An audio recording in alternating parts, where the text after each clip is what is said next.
Africa Content TV.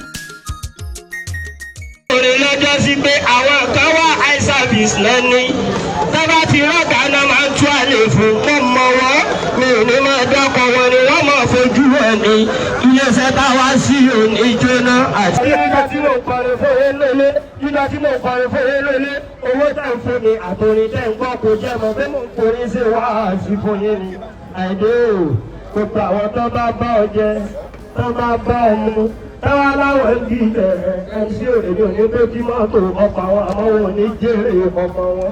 ká padà sórí nọ́mbà tí mo wà mo fẹ́ yẹ lárídé lálẹ́ kó tó lọlé nígbà tí mo fi wà ní Mùsìn ní Bákàrè kúrò sí nílé yìí èmi àtàlájà rẹ ọ̀rẹ́ rí wá ìyàwó kẹrin òrèlè ló mú mi tó fi wọn alájọ ọmọ pèmí lórí fóònù wípé ọkọ mi wáyà ìtọ́kọ yín fẹ́ la ibi ọmọ yín lọ kápásítì ni ọ̀gá lúbẹ̀ láyé bó ṣe wà ní iṣẹ́ yóò ṣe fẹ́ mọ́ndé torí ariwo.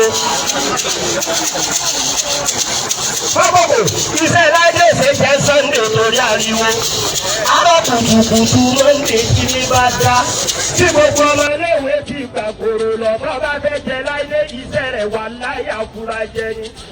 Ẹ gbọ́dọ̀ jọ́jẹ́ búrẹ́dì kọ́mọ jẹ́sù ẹ̀sìn náwó kọ́stáàdì fún láìdé ẹ̀rọ báwo náà mílíkì o láìdé o àsìkò tó bá ń jẹ sẹ́nẹ̀ rẹ lọ́wọ́ tó ń gbádùn oko tó kó bá ń dùn mọ́ dáadáa bọ́bọ̀ tó ń gbádùn oko tó kó bá ń dùn mọ́ dáadáa orin tó kọ́ nínú ṣọ́ọ̀ṣì lọ́mọ kan pé ògo yìí Olúwa yẹ ògo yìí lọ́bọ̀ náà ń búra Múkáìlà o sórí ọ̀tọ̀ ní bọ́mọ búra ọ̀tọ̀ ní bọ́mọ sì yá yìí o mọ̀ fọlọ́ fi gbọ́.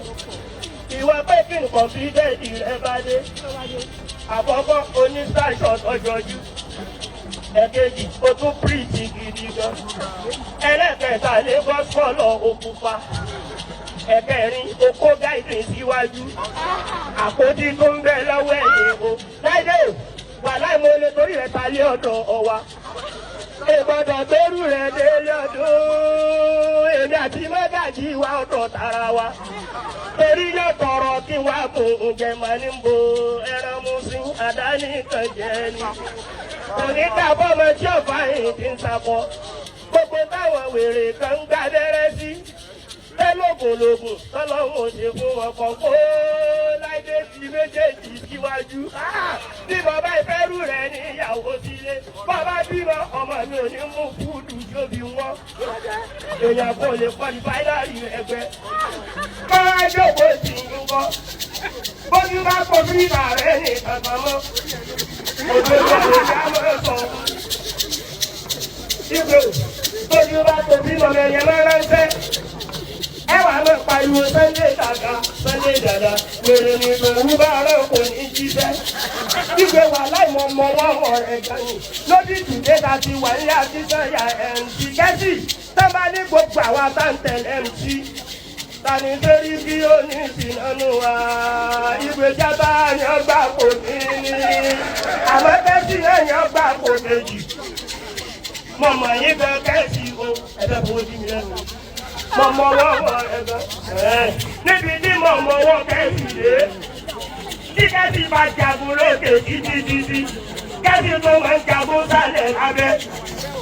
Tí bàbá bá rí bọ́ọ̀sì wọn máa ń la. Ìkọrin mọ́. Ìdáyà ń sá ti dé bí ìkọrin mọ́. Àbùfẹ́ ọ̀sẹ̀ mi. Àìsí ń bì rẹ ló dé mọ́ tó sì ìláìdé.